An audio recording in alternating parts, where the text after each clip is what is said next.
यदा मृधे कौरवसृञ्जयाना वीरेष्वथो वीरगतिं गतेषु रुकोदरा विद्यगदाभिमनुष भग्नो रुदंडे धृतराष्ट्रपुत्रे। ज्यावेळी महाभारताचं युद्ध संपलं आणि महाभारताचं युद्ध संपल्याच्या नंतर युद्धाच्या शेवटी भीमाच्या गदेने भीमाने आपल्या गदेने ती गदा दुर्योधनाच्या मांडीवरती मारलेली आहे। ती मांडी विदीर्ण झालेली आहे आणि अशा अवस्थेमध्ये दुर्योधन आता त्या रणांगणावरती एकटा पडलेला आहे। दुर्योधन एकटा पडलेला आहे रणांगणावरती, आजूबाजूला कोणी नाही। युद्धाचा शेवटचा दिवस आहे आणि त्याच क्षणी अश्वत्थामा त्या ठिकाणी आलेले। अश्वत्थामाने विचारलं, अश्वत्थामाने बोलायला सुरुवात केली, फार वाईट झालं, 100 पुत्र कौरव मारले गेले आणि पांडवांमधला मात्र एकही पांडव गेला नाही। दुर्योधनाने बोलायला सुरुवात केली, गुरुपुत्रा, अरे याचंच तर मला माझ्या जीवनामध्ये वाईट वाटतंय। मी रणांगणामध्ये मरतोय, मला मृत्यू प्राप्त होतोय, मला याचं वाईट वाटत नाही। अरे वीराचं ते भूषण आहे। वीराचं भूषण काय? रणांगणामध्ये मृत्यू नाही, हे तर वीराचं भूषण आहे, मला त्याचं वाईट वाटत नाही। पण माझ्या शत्रू पक्षातले 5 भाऊ होते, माझ्याकडचे 100 भाऊ होते, 100तला एकही वाचला नाही आणि 5तला एकही मेला नाही, याचं मात्र मला सगळ्यात जास्त वाईट वाटतंय। अश्वत्थाम्याने सांगितलं, दुर्योधना, वाईट वाटून घेऊ नको, काय पाहिजे तुला, काय तुझी इच्छा आहे? अरे 5 पांडव मेले पाहिजे हीच तुझी इच्छा आहे ना, काळजी करू नको, 5तला एकही शिल्लक ठेवणार नाही। त्या रात्री अश्वत्थामा पांडवांच्या शिबिरामध्ये गेला। 5 पुत्र पांडवांना द्रौपदी पासून निर्माण झालेले होते, जे तंतोतंत पांडवांसारखे दिसत होते। भगवान श्रीकृष्ण परमात्म्याने त्या रात्री पांडवांना घेऊन दूरच्या प्रवासाकरता दुसऱ्या शिबिरामध्ये पांडवांना घेऊन परमात्मा गेले आणि त्या पांडवांच्या शय्येवरती पांडवांसारखेच दिसणारे द्रौपदीचे 5 पुत्र आता त्या शय्येवरती येऊन झोपले। रात्रीचा वेळ आहे आणि त्या रात्रीच्या वेळी सगळे झोपी गेलेले किर अंधकारामध्ये अश्वत्थाम्याने त्या पांडवांच्या शिबिरात प्रवेश केला आणि ऐका, 5 पांडवांचे ते 5 पुत्र अश्वत्थाम्याने त्या 5ही पुत्रांचा शिरच्छेद केला आणि शिरच्छेद करून अश्वत्थामाने एका पिशवीमध्ये त्यांची मुडकी भरली आणि दुर्योधन ज्या ठिकाणी रणांगणामध्ये पडलेला होता त्या ठिकाणी घेऊन आला। सांगितलं, दुर्योधना, अरे आता काळजी करण्याचं कारण नाही, आता वाईट वाटण्याचं काही कारण नाही। तू 1 पांडव मागत होता ना, 5ही पांडवांचं शिर मी छाटलेलं आहे, 5ही पांडवांना मी मारलेलं आहे। दुर्योधन म्हटला, शक्यच नाही, अरे रणांगणामध्ये आम्ही त्यांना मारू शकलो नाही आणि तू एक साधा ब्राह्मण असणारा गुरुपुत्र, तू कसं मारू शकतो? अश्वत्थाम्याने सांगितलं, मला माहिती होतं तू माझ्यावर विश्वास ठेवणार नाही, म्हणून ऐक दुर्योधना, माझ्या शब्दावरती तुझा विश्वास बसणार नाही, मला याची कल्पना होती, म्हणून 5ही पांडव पुत्रांची शिर मी इथं घेऊन आलोय आणि ती शिरांची पिशवी दुर्योधनाच्या समोर टाकली। ज्यावेळी दुर्योधनाने ते सगळे चेहरे व्यवस्थित निरखून न्याहाळून बघितले ना, दुर्योधन म्हणू लागला, अरे रे रे अश्वत्थाम्या, काय केलं तू? अरे हे पांडव नसून द्रौपदी पासून निर्माण झालेले पांडवांसारखे दिसणारे हे पांडवांचे 5 पुत्र आहे। अरे आमच्या वंशाचा दिवा हे होते, आता तर तू आम्हाला पाणी देण्याकरता सुद्धा कोणी मागे ठेवलं नाही। ऐक अश्वत्थाम्या, आता ह्या 5 पुत्रांना तू मारलंय ना, अर्जुन मात्र तुला जिवंत सोडणार नाही, भीम मात्र तुला जिवंत सोडणार नाही। ही बातमी त्यांना कळण्याच्या आत तू या ठिकाणाचा त्याग कर, या ठिकाणावरनं दूर कुठेतरी निघून जा। अश्वत्थामा पुढे तिथून निघून जातोय, पण ऐका, ज्यावेळी खऱ्या अर्थाने द्रौपदीने आपली 5 सोन्यासारखी मुलं आणि त्यांचा शिरच्छेद केलेलं ज्यावेळी द्रौपदीने बघितलं, काय त्या आईचं दुर्दैव असेल हो। सोन्यासारखी 5 लेकरं होती महाराज, 5 लेकरं. 5पैकी आज एक सुद्धा जिवंत राहिला नाही. मी सांगू तुम्हाला, आई करता तिचं सर्वस्व जर काय असेल तर तिचं सर्वस्व म्हणजे लेकरू असतं. आई लेकरावर किती प्रेम करते माहिती तुम्हाला. काल परवा मी सोशल मीडियावरती एक व्हिडिओ बघितला, तुम्ही पण सगळ्यांनी बघितला असेल. एका रेल्वेच्या ट्रॅक खाली 2-3 मुलं सापडलेली आहे. ती आई त्या मुलांना वाचवण्याकरता त्या रेल्वेच्या ट्रॅक जवळ उभी आहे. इकडनं रेल्वेचा ट्रॅक आहे आणि एका बाजूला स्टेशनचा तो रॅम्प आहे, काय म्हणतात त्याला, स्टेशनचा तो रॅम्प आहे. वेगानं धावणारी ट्रेन तिथून जाते. आईने बघितलं, माझ्या मुलांना मी या रेल्वेच्या रुळावरनं बाजूला घेऊन जाऊ शकत नाही. 3 मुलं होती, 3. त्या आईने काय केलं माहिती आहे, त्या आईने त्या लेकरांना अशी मिठी मारली, आपल्या कवेत घेतलं आणि त्या रेल्वेच्या ट्रॅक वरून आपल्या मुलांना बाजूला घेतलं आणि स्टेशनची ती जी भिंत असते उंचीची, ज्या ठिकाणावरनं लोक त्या ट्रेन मध्ये चढतात, त्या ट्रॅक मध्ये आणि त्या स्टेशनच्या भिंतीमध्ये, प्लॅटफॉर्म मध्ये ती आई सापडली.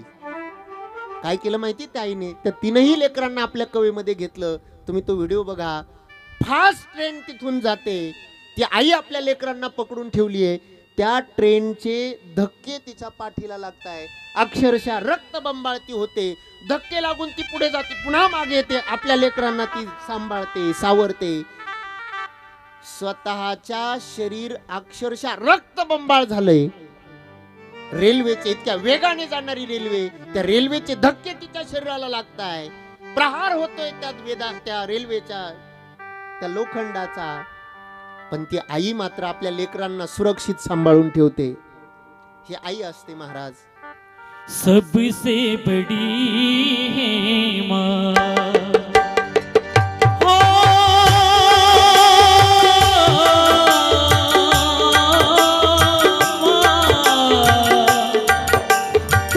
सबसे बड़ी है माँ, सबसे बड़ी माँ, सबसे बड़ी माँ से बड़ी करी कोई नहीं है. Oh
धनं सुताना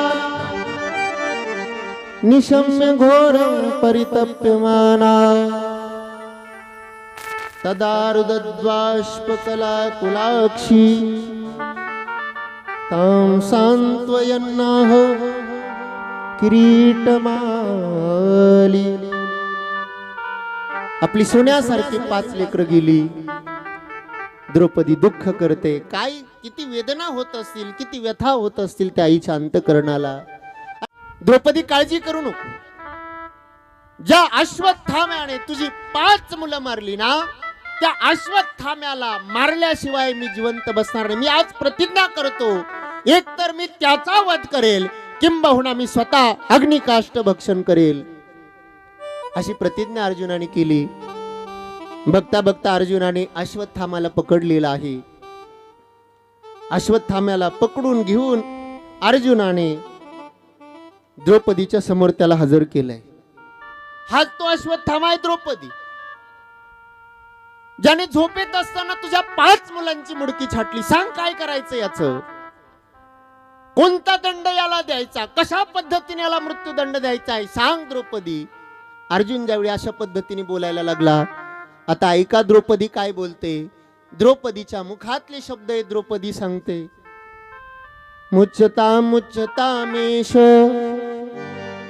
ब्राह्मणो नितराम गुरुः. द्रौपदीच्या अंतःकरणातली आता दया जागी झाली. सोडा याला. अरे याने माझी 5 मुलं मारली. जे व्हायचं ते होऊन गेलं. याला मारल्याने काय माझी 5 मुलं आज परत येणार नाही. याला मारलं म्हणजे माझी 5 मुलं जिवंत होणार आहे का? अजिबात नाही. माझी 5 मुलं जिवंत होऊ शकत नाही का, म्हणून याला मारायचं. आणि ऐका, अरे आपल्या पोटची मुलं गेल्यानंतर काय वेदना होत्या, काय दुःख होतं, त्या दुःखाला मी सामोरं जाते. आपल्या गुरुमातेला सुद्धा अशा पद्धतीचं दुःख तिच्या वाट्याला येऊ नये. अरे पती तर तिचे गेलेच आहे. आता एकटा तिचा शेवटचा आधार जर कोण असेल, हा तिचा मुलगा अश्वत्थामा आहे. आणि याला जर तुम्ही जर मारलं ना, तर माझ्या वाट्याला पुत्रवियोगाचं जे दुःख माझ्या वाट्याला आलंय ना, ते दुःख तिच्या सुद्धा वाट्याला येईल. सोडा. मुच्यता मुच्यता मेशो ब्राह्मणो नितराम गुरु. अरे हा ब्राह्मण आहे, सोडा. आणि नुसता ब्राह्मण नसून आपला गुरुपुत्र आहे. द्रौपदी माता म्हणते सोडा. अर्जुनाने प्रतिज्ञा काय केली होती? एक तर अश्वत्थाम्याला मारेल, किंबहुना मी स्वतः मृत्यू प्राप्त करून घेईल. मी स्वतः आत्मदाह करेल. अर्जुनाची प्रतिज्ञा होती. आता काय करावं? ज्या द्रौपदी करता प्रतिज्ञा केली ती द्रौपदी सांगते सोडा, मारू नका याला.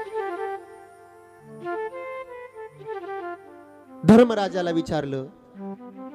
धर्मराजाने सुद्धा तेच सांगितलं, अश्वत्थाम्याला सोडून द्या. आपला गुरुपुत्र येतो. जे घडलं ते घडलं. आता पुन्हा मारून काही होणार नाही. सोडून द्या त्याला. भीमदादा तिकडून उभा राहिला. भीमदादा जरा आडदांड होता महाराज, तब्येतीने पण तसाच होता. आणि असं म्हणतात जे जास्त तब्येतीने असतात त्यांचा इथला भाग इथे असतो असं म्हणतात. मला काही माहित नाही. वरी भीमसेनू बेथो ज्ञानोबरांच्या उक्तीप्रमाणे जास्त आडदांड होता तो. नाही, तुम्ही तिकडे बघू नका, तुम्ही माझ्याकडे बघा. सगळ्या व्यासपीठावर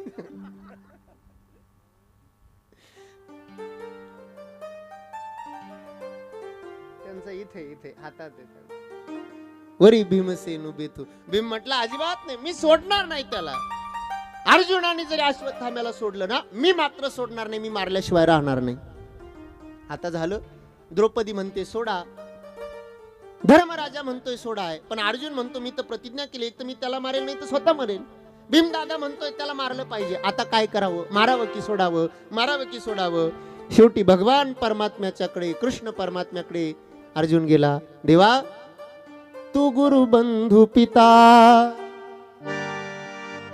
तू आमुची माता पिता, तुची आपदी रक्षिता, सदा आवते.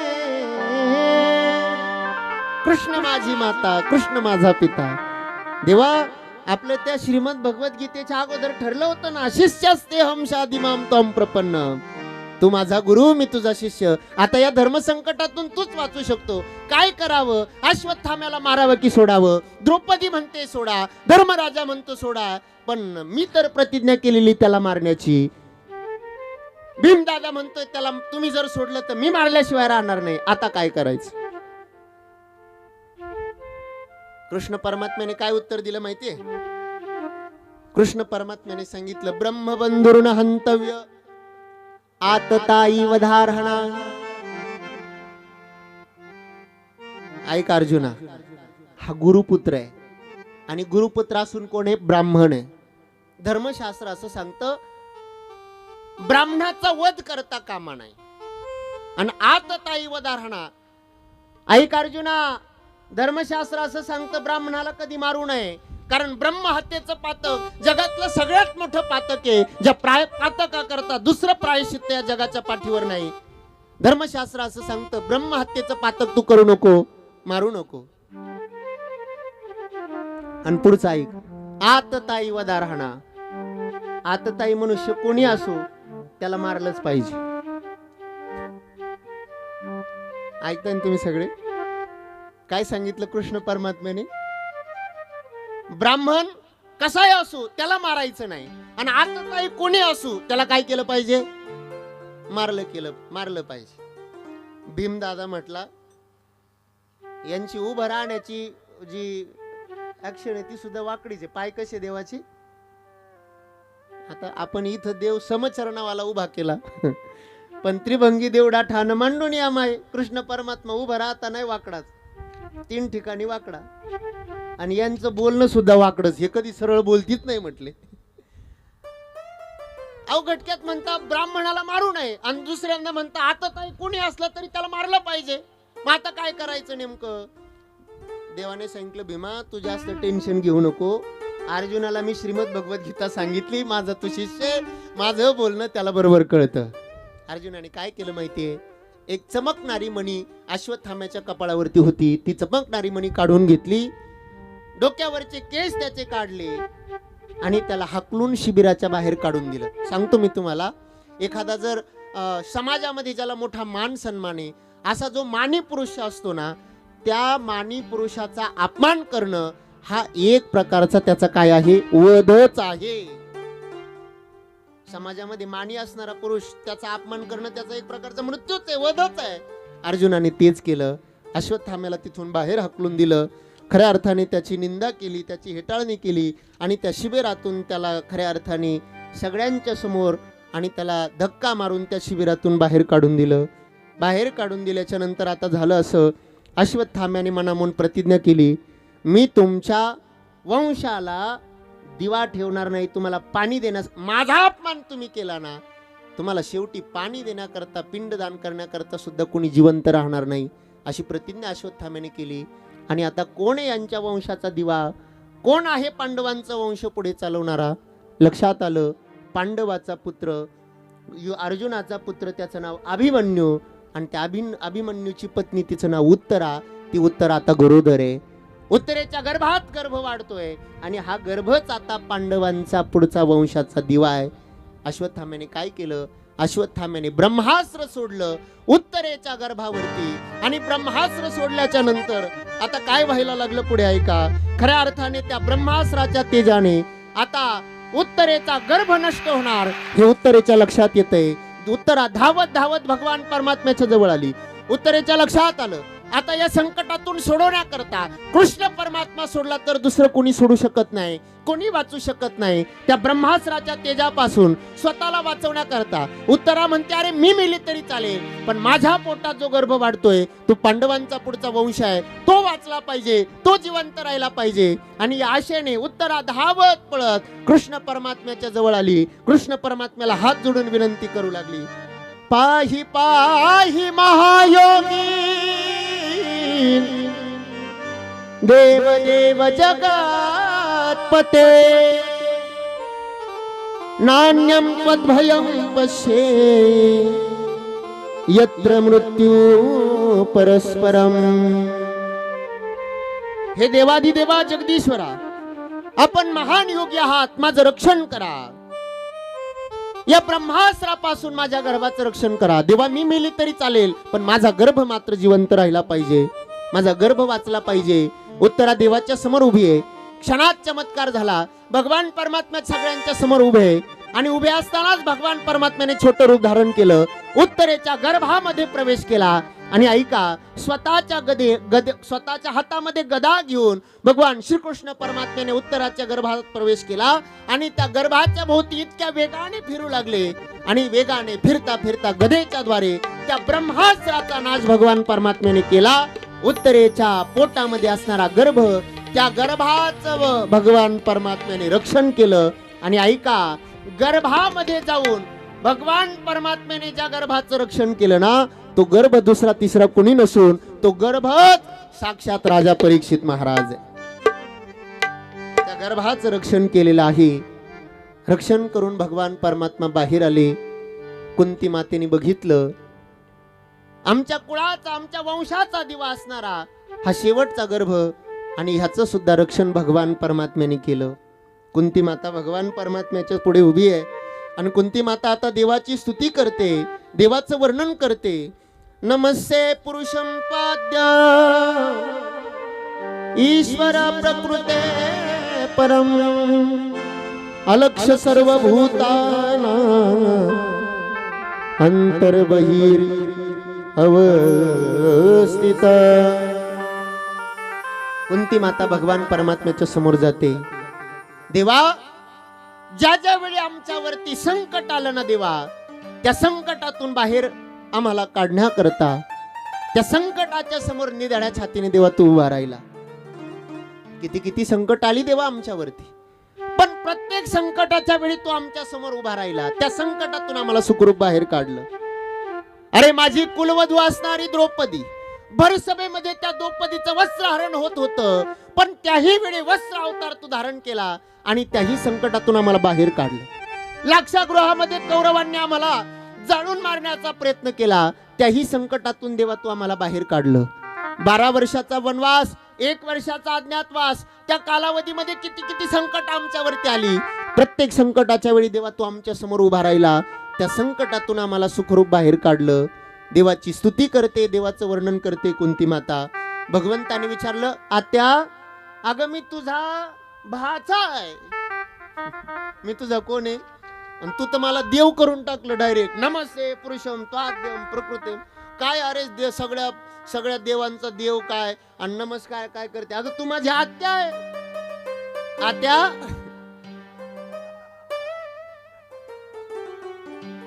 बऱ्याच आत्या आहे, पण ह्या आत्या जरा वेगळीच आहे. ह्या आत्याचं वेगळं पण मला तुम्हाला पुढे सांगायचं आहे. का आत्या, अगं मी साधा तुझा भाचा आहे, तू मला देव काय म्हणते? बरं जाऊ दे, बनवलंच ना तुम्हाला देव.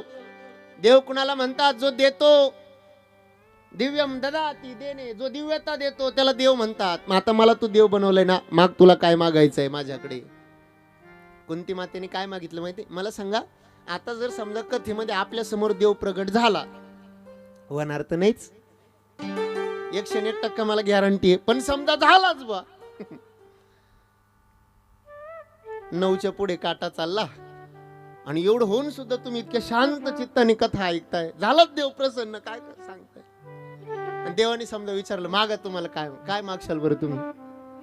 आता तुम्ही काय काय मागशाल हे काय कथेत सांगायचा थोडीच विषय. याद्या तयारच आहे महाराज आपल्या, फक्त देव प्रसन्न होण्याची, देव प्रगट होण्याची आपण वाट बघतोय. कुंती मातेने काय मागितलं माहिती? जगाच्या पाठीवर एकमेव अशी व्यक्ती कुंती माता आहे. त्या कुंती मातेने देवाला प्रार्थना केली, विपदः सन्तु न शश्व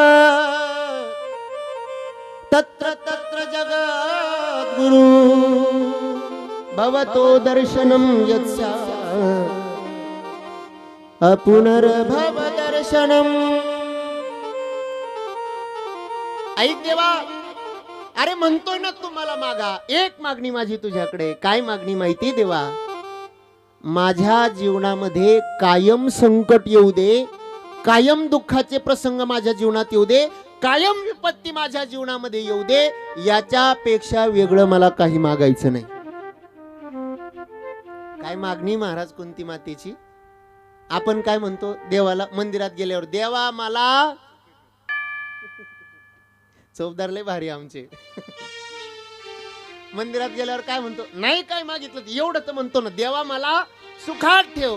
आज कुंती माता मात्र वेगळं मागते. आज कुंती माता सांगते, देवा माझ्या जीवनामध्ये दुःख येऊ दे, संकट येऊ दे, विपत्ती येऊ दे. देवाने विचारला, आत्या इतक्या दिवस काय तू कमी विपत्ती भोगल्या, आज पुन्हा तू विपत्ती मागते.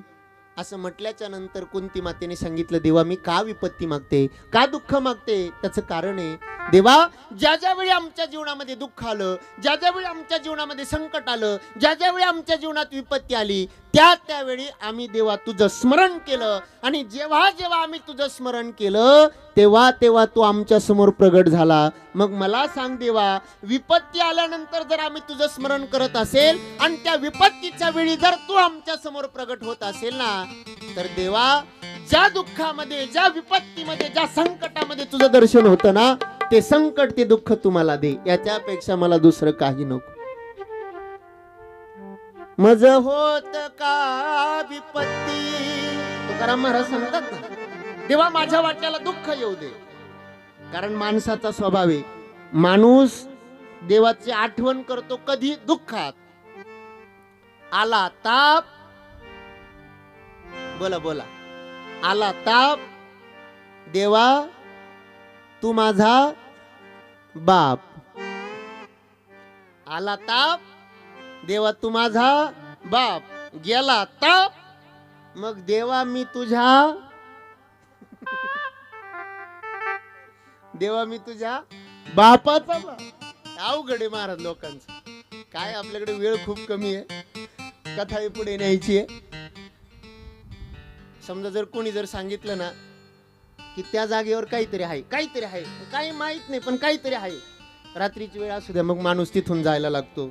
मग तिथून जायला लागल्याच्या नंतर जशी जशी ती जागा जवळ येते, राम राम राम राम, जशी जशी जागा जवळ येते तसं स्पीड वाढतं, राम राम राम राम राम राम राम राम. चालता चालता चपलीचा खडा उडाला, राम राम राम राम राम राम राम राम राम राम. वारा आला, झाडाची पण हल्ली, राम राम राम राम राम राम राम राम राम राम राम राम. एखादी सावली जरी आपली सावली पाहायला पडली, राम राम राम राम राम राम राम राम. जशी जशी जागा जवळ येते तसं राम राम राम राम राम. आणि एकदा त्या जागेपासून पुढे निघाला की मग राम राम राम राम राम राम राम राम राम राम राम राम राम. झुमकावाली पोर,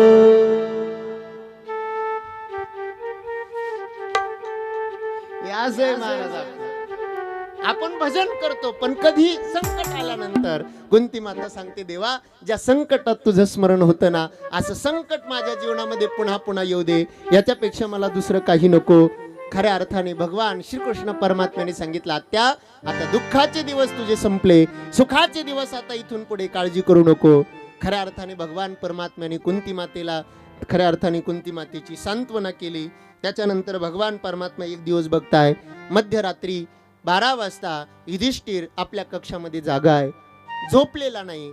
बघितलं, भगवान परमात्मा युधिष्ठिराच्या कक्षात गेले, विचारलं, धर्मराजा अरे 12 वाजले, तू का अजून झोपला नाही? सांगितलं, देवा अरे माझ्या आत्मसुखियांना मी मारलं आणि मग मला हे राज्य मिळालं, मला झोप येत नाही देवा. आत्मसुखियांना मारून, माझ्या भावांना मारून, नातलगांना मारून हे राज्य मी उपभोगतोय, मला या राज्याचं समाधान मिळत नाही देवा, काय करावं? धर्म ऐका, जसं अर्जुनाच्या मनात मोह निर्माण झाला ना, अर्जुनाला काय सांगितली भगवंताने, गीता सांगितली, अर्जुनाच्या मनातला मोह संपला, तसाच मोह युधिष्ठिराच्या मनात निर्माण झाला. पण देवाने आता युधिष्ठिराला गीता सांगितली नाही. का सांगितली नाही माहिती? त्याचं कारण आहे, अर्जुन हा देवाला अर्जुन त्याचं सर्वस्व मानत होता, देव मोठा होता अर्जुनापेक्षा. म्हणून देवाने केलेला उपदेश श्रीमद भगवद्गीता अर्जुनाला समजली, पण युधिष्ठिर मात्र देवापेक्षा मोठा होता, वयाने मोठा होता, श्रीकृष्णांपेक्षा मोठा होता. श्रीकृष्ण लहान आहे, माझा लहान भाऊ आहे, माझा मामे भाऊ, अशी भावना मनामध्ये होती. देवाला माहिती आहे, मी किती जरी ब्रह्मज्ञान सांगितलं तरी याच्या मनामध्ये माझ्याविषयी वात्सल्य व्हावे, माझ्या तत्वज्ञानाचा परिणाम याच्यावर होणार नाही. म्हणून दुसऱ्या दिवशी भगवान परमात्म्याने 5ही पांडवांना, द्रौपदी असेल, कुंती माता असेल, सर्वांना बरोबर घेतलं, कुरुक्षेत्रावरती गेले, ज्या ठिकाणी पितामह भीष्माचार्य पडलेले होते, भीष्माचार्यांच्या जवळ नेलं आणि जवळ नेल्याच्या नंतर आता भीष्माचार्य बोलताय, आला का देवा? किती वाट बघायला लावली रे. महाभारत युद्ध संपून किती दिवस झाले, बाणांच्या शय्येवरती पडलोय देवा, तुझी वाट बघत होतो. शेवटी झालीच ना, दया निर्माण झालीच ना तुझ्या अंतकरणात. आला देवा. अर्जुनाला सांगतोय भीष्माचार्य, अर्जुनाला सांगताय, अर्जुना, हा जो समोर तुझ्याला स्वतःचा भाऊ समजतो, तुझ्या रथाचं जो सारथ्य करतो, तुझी अर्जुनाची घोडी धुतली अनंते, तुझी घोडी धुण्याचं जो काम करतोय ना, हा दुसरा तिसरा कोणी नसून साक्षात भगवान परमात्मा आहे. एष वै भगवान साक्षात आद्यो नारायण पुमान मोहयन्मायया लोकम गुढश्चरति वृष्णीषु. हा साक्षात भगवान परमात्मा आहे. अर्जुना, भगवंताने सांगितलं माझी स्तुती नंतर करा. नेमकं एवढी स्तुती चालली, त्याचं कारण काय?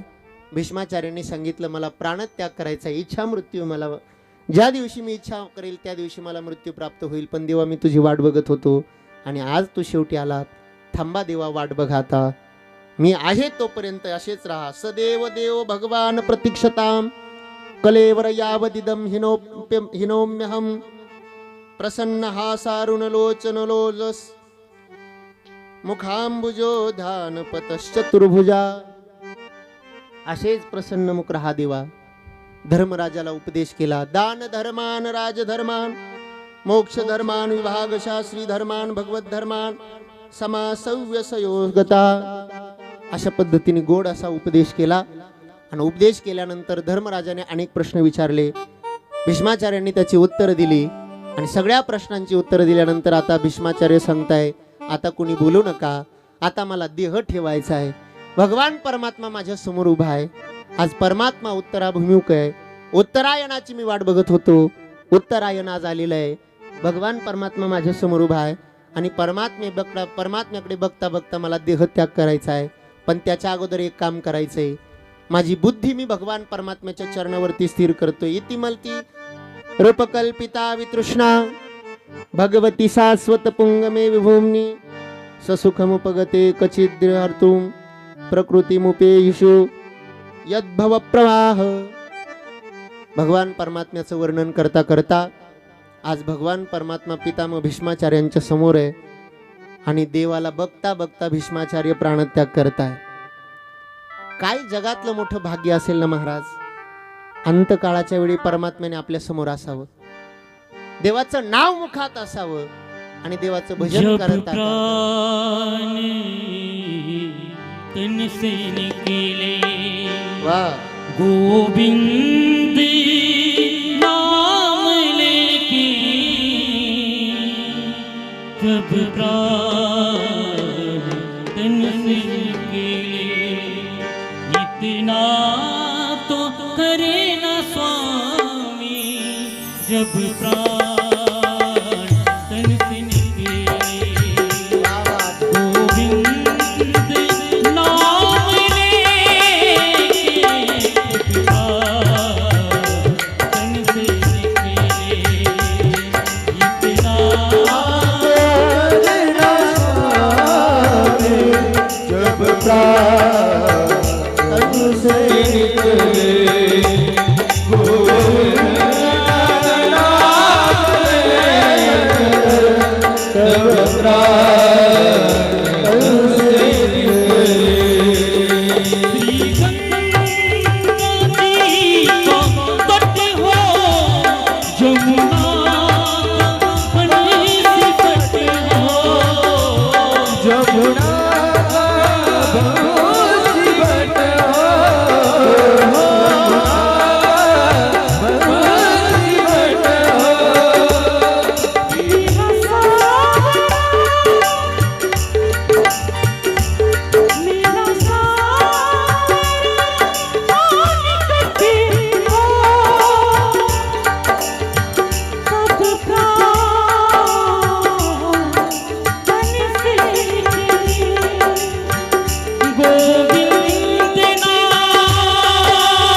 गोपाल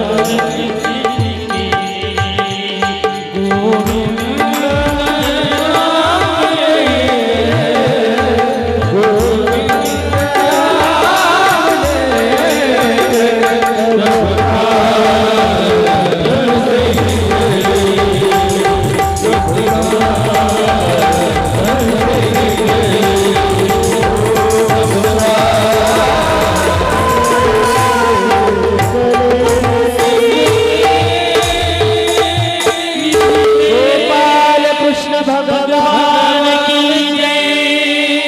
जय जय श्री राधे। इतना तो करना स्वामी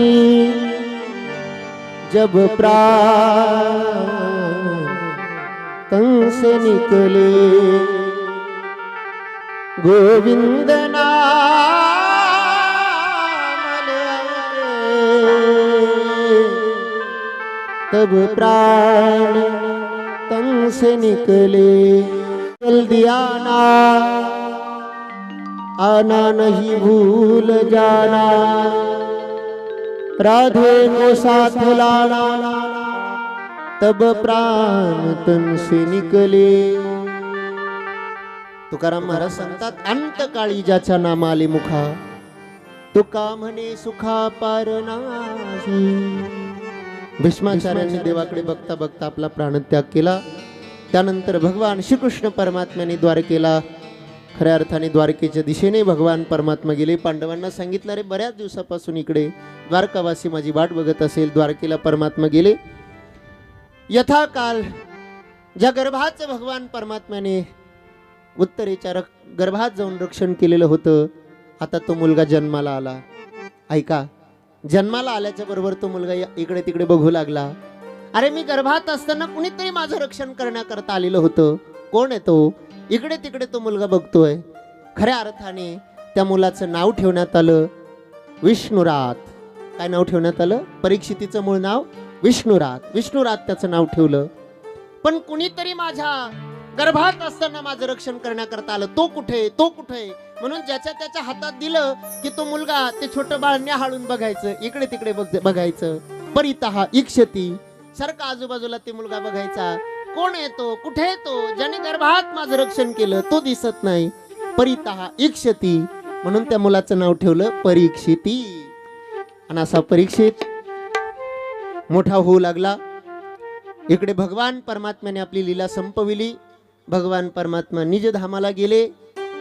पांडवांच्या कानावरती ही बातमी पडल्यानंतर पांडवांनी सुद्धा आता खऱ्या अर्थाने इथं राहायचं नाही असं ठरवलं। आणि पांडव सुद्धा आता खऱ्या अर्थाने स्वर्गारोहणाकरता निघून गेलेले आहे। परीक्षितीला राज्यावरती बसवलं। राजा परीक्षित आता खऱ्या अर्थाने सम्राट झालेला आहे। आपल्या नगराचा विस्तार कुठपर्यंत आहे म्हणून नगर बघण्याकरता आज परीक्षिती बाहेर पडला। 9:30 वाजत आल्यामुळे परीक्षिती लवकर मोठा झाला। राज्यावरती आरूढ पण झाला आणि आता राजा परीक्षितीने आपल्या नगरामध्ये भ्रमण करायला सुरुवात केली। आपल्या मंत्र्यांना सोबत घेतलं आणि मंत्र्यांना सोबत घेतल्याच्या नंतर फिरता फिरता एके ठिकाणी असा प्रसंग झाला, एक बैल एका पायावरती उभा आहे, त्याच्या शेजारी एक गोमाता उभी, ती गोमाता रडते आणि एक काळा कुट्ट मनुष्य त्या बैलाला आणि त्या गाईला मारतोय। परीक्षितीने बघितलं। परीक्षिती म्हणाला, अरे कोण आहे तू आणि काय या गाईला मारतोय, काय या बैलाला मारतोय, आणि हा असा एक पायावरती उभा असणारा बैल म्हणजे कोण आहे? लक्षात आलं, हा बैल म्हणजे दुसरा तिसरा कोणी नसून साक्षात मूर्तिमंत धर्म आहे। धर्माचे 4 पाय, सत्य, तप, शौच आणि दया, हे धर्माचे 4 पाय। 3 युगामध्ये हे 3 पाय संपले। कलियुगामध्ये सत्य या एका पायावरती धर्म टिकून राहिलेला आहे। 3 पाय कलियुगामध्ये धर्मा करता नाही। आणि ही गाय दुसरी तिसरी कोणी नसून साक्षात कोण आहे? धरणी माता आहे। ती गाय रडते, कलीचा प्रादुर्भाव वाढलेला आहे। भगवान परमात्म्याने लीला संपून परमात्मा निजधामाला गेले आणि आता इथे अधर्म वाढलेला आहे। हा कली, या कलीच्या प्रभावाने धर्माचे 3 पाय संपलेले, एका पायावरती धर्म सध्या सत्य नावाच्या पायावरती धर्म टिकून आहे। कलीने बघितलं, अरे माझ्या राज्यामध्ये धर्माला मारणारा पृथ्वी मातेला मारणारा हा कोण आहे? लक्षात आला हा दुसरा तिसरा नसून साक्षात कली आहे. परीक्षितीने सांगितलं माझ्या राज्यात राहू नको, माझ्या राज्याचा त्याग कर, अन्यथा तुझा वध केल्याशिवाय मी राहणार नाही. कलीने सांगितलं महाराज या संपूर्ण पृथ्वी तलावरती तर तुमचंच राज्य आहे, मग इथे राहू नका म्हणता मी जाऊ तरी कुठे? तुमचंच राज्य आहे, तुम्ही दयावान आहात. धर्म आता तो कली परीक्षितीला शरण गेलाय, परीक्षितीच्या चरणावरती नतमस्तक ठेवलेलं आहे.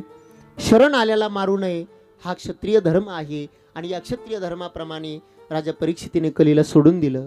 सांगितलं सांगा राजेसाहेब परीक्षिती महाराज मी कुठे राहू? पृथ्वीवरती तर तुमचंच राज्य आहे.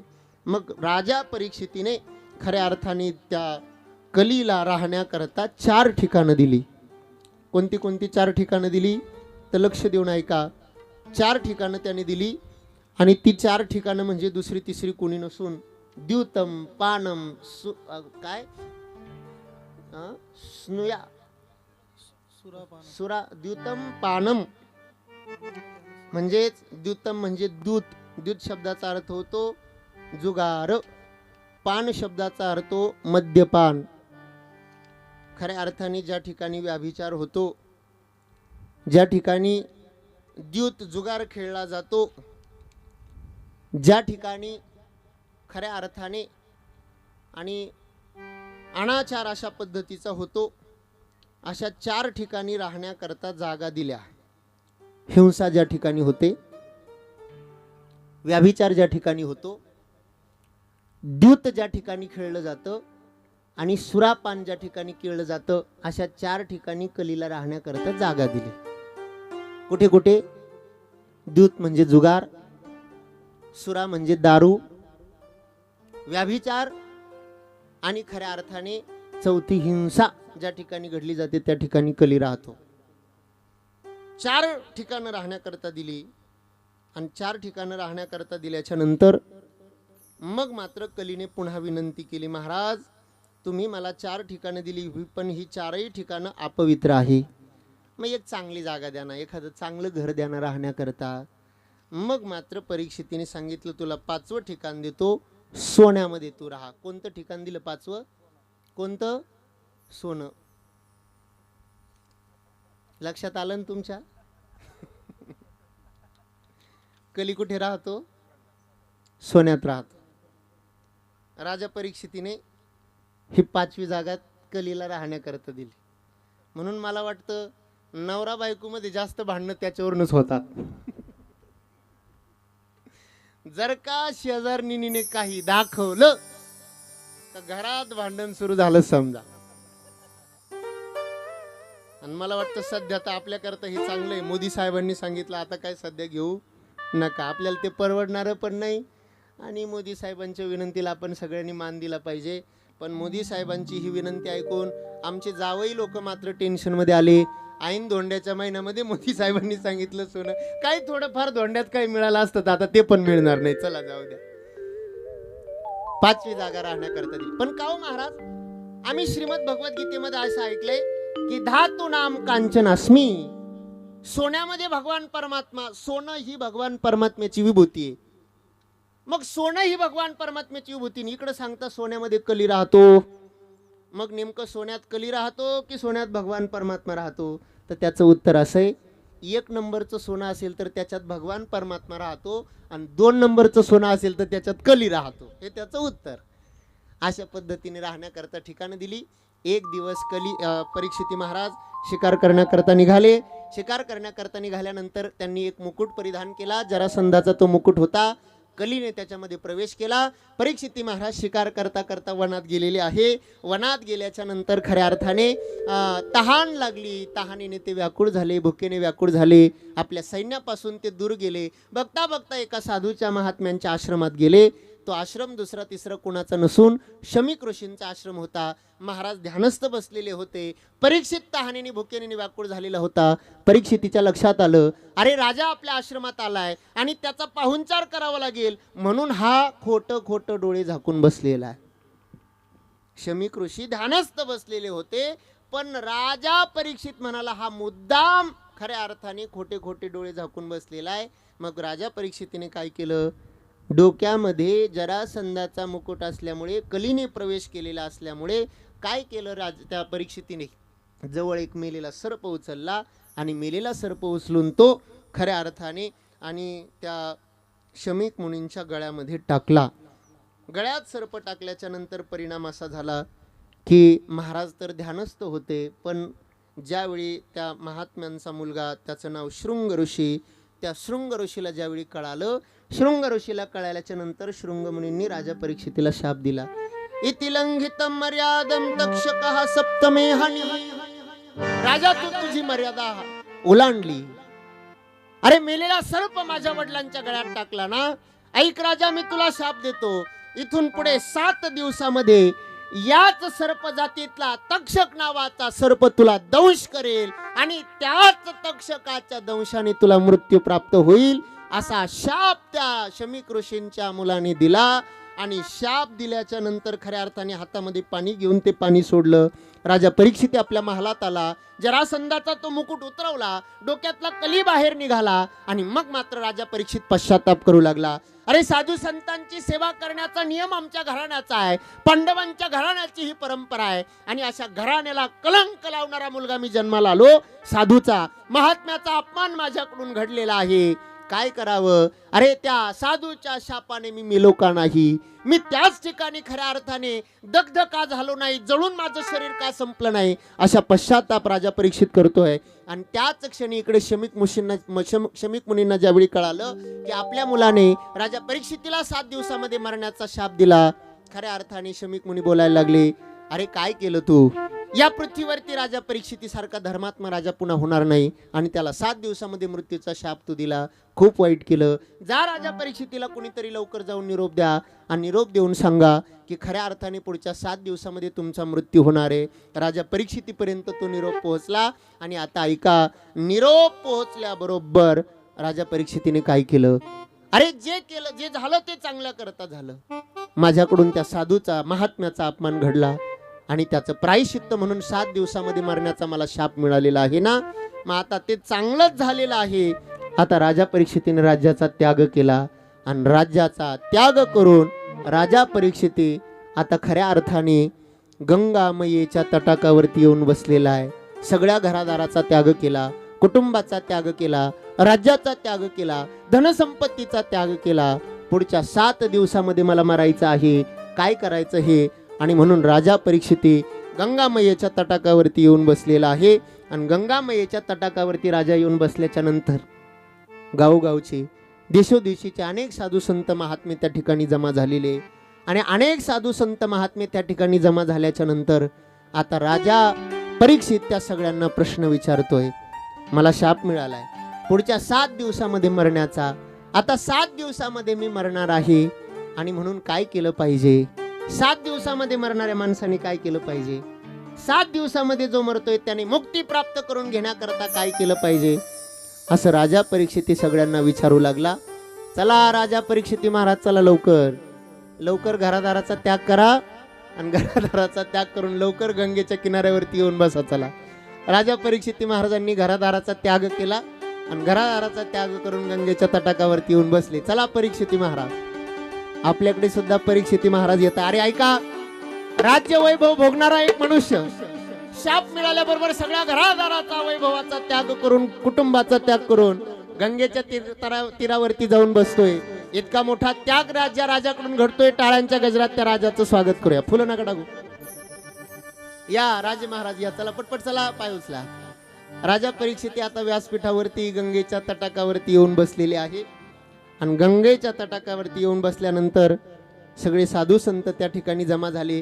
राजा परीक्षितीसारखा धर्मात्मा राजा पुन्हा होणार नाही, राजा परीक्षितीसारखा मोठा राजा होणार नाही. अरे या राजाला 7 दिवसामध्ये मरण्याचा शाप मिळालेला आहे. राजा परीक्षितीने सगळ्यांना प्रश्न विचारायला सुरुवात केली. सगळ्यांना प्रश्न विचारायला सुरुवात केली. काय प्रश्न विचारला, ज्याला पुढच्या 7 दिवसामध्ये मरायचे त्याने काय केलं पाहिजे, 7 दिवसामध्ये ज्याला मृत्यू प्राप्त होणार आहे त्याने काय केलं पाहिजे. आणि असा प्रश्न विचारत असतानाच काय घडलं, एक नवल घडलं, चमत्कार घडला. गोदोहन कालापेक्षा एका ठिकाणावरती, एका स्थानावरती जो महात्मा, इकडून जो महात्मा राहत नाही, स्थिर राहत नाही, गोदोहन कालापेक्षा एका स्थानावरती जो महात्मा स्थिर राहत नाही असे असणारे शुकमुनी, व्यासपुत्र असणारे शुकमुनी, आणि शुकमुनी त्या ठिकाणी येऊन खऱ्या अर्थाने येत आहे. तत्रा भवत भगवान व्यासपुत्रो. शुकाचार्यांना आल्याच्या नंतर त्यांना मोठ्या आसनावरती बसायला जागा दिली आणि राजा परीक्षित त्यांच्या चरणाजवळ बसलेला आहे. पायाजवळ बसा राजा परीक्षित महाराज, खाली बसा तुम्ही.